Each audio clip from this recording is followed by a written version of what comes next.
In the last video, you learned that simple loops run in linear time, or O of n. But here we have nested loops. This is the algorithm that we use for printing all combinations of items in an array. So what is the runtime complexity here? Well, let's find out. In our outer loop, we're iterating over our input array. So here we have O of n. Now, in each iteration, once again, we're iterating over all the items in this array. Another example of O of n. So the runtime complexity of this method is O of n times n, or n squared. We say this algorithm runs in quadratic time.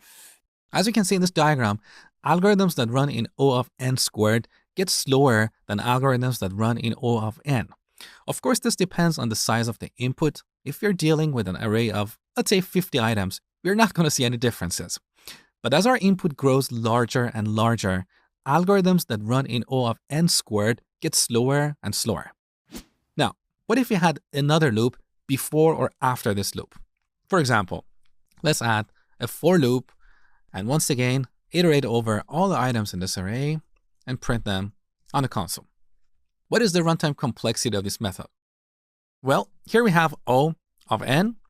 So the runtime complexity of this method is going to be O of n plus n squared. Now, once again, we can simplify this. The square of this number is always greater than the number itself, right? So in this expression, n squared always grows faster than n. Again, we use the big O notation to understand how much the cost of an algorithm increases. All we need is an approximation, not an exact value.